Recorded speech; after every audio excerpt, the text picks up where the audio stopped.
Insane facts you didn't know about the film The Menu. Hey guys, today we're going to list the insane facts you didn't know about the film The Menu. Let's get right into it. Anya Taylor-Joy and Nicolas Hoult got really into improvising. The Menu is a tightly wound, precise film, but that doesn't mean there wasn't room for improvisation on set. During filming, Anya Taylor-Joy and Nicolas Hoult revealed that they had plenty of time to improvise together.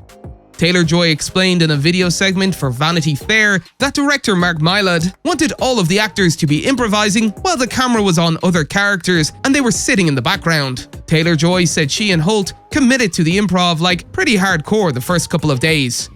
Taylor-Joy also admitted to being terrified after improvising a line during a scene with Ralph Fiennes. During the scene in question, Margot politely says thank you to Chef Slowick as he leaves their table, clearly a passive-aggressive move on her part. Taylor-Joy remembers adding the line and thinking to herself, oh god, Ralph Fiennes is going to think I'm an absolute brat because that was not scripted. Mylod's ad-lib was kept in the film and she felt vindicated as a result. John Leguizamo based his character on Steven Seagal. Georgie Diaz, a washed-up action star played by John Leguizamo, is pompous and arrogant. He's clearly past his prime, but he still acts like he's on top of the world. As it turns out, Leguizamo's performance was inspired by a real actor, former co-star Steven Seagal. Leguizamo told The Ultimate Rabbit, I modeled after Steven Seagal because I did a movie with him and in rehearsals he knocked me out and he didn't care. He also called Seagal a bit of an a-hole and a bully. After losing his temper, Seagal allegedly shoved Leguizamo against a wall. In another interview with Entertainment Weekly, Leguizamo mentioned that he was inspired by Seagal for The Menu, confirming that the film they disagreed on was 1996's Executive Decision, one of Seagal's better-rated films. Leguizamo said, I had a bad run-in with him, adding, he's kind of a horrible human. Nicolas Hoult had a lot of eating to do. One of the central conflicts in The Menu is Margot's refusal to eat the food Chef Slowick has painstakingly prepared for her. Tyler, on the other hand, is completely at ease. This meant that, unlike Nicolas Hoult, Anya Taylor-Joy didn't have to spend much of the film eating.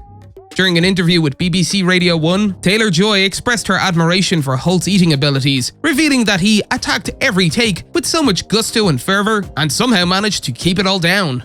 Hoult told Vanity Fair that the hardest day on set was when he gorged himself on bread, a day that Taylor-Joy described as Breadgate. While Hoult spent a large portion of the film eating, the other actors on set were frequently left hungry.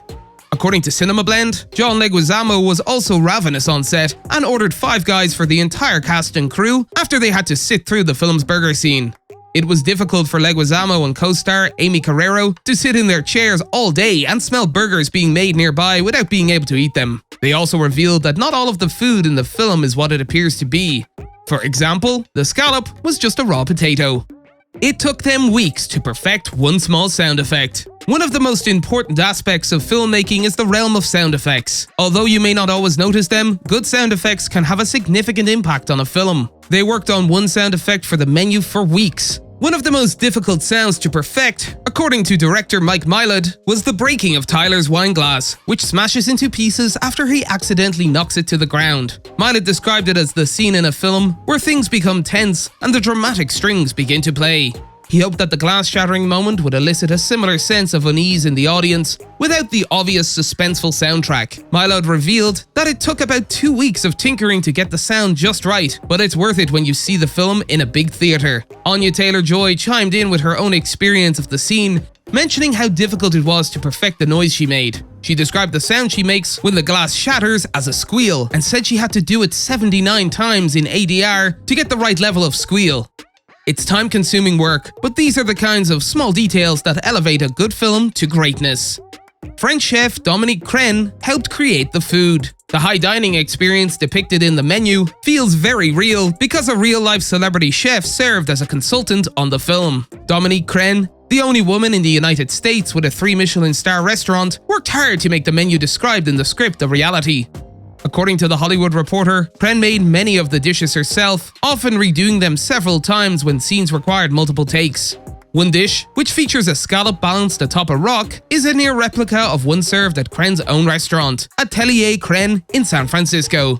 According to Crenn, every dish was created in a way that the actor could feel and eat with emotion. She also spoke with Ralph Fiennes about his character's psychology, describing how mentally exhausting it is to be the head of a restaurant of that caliber.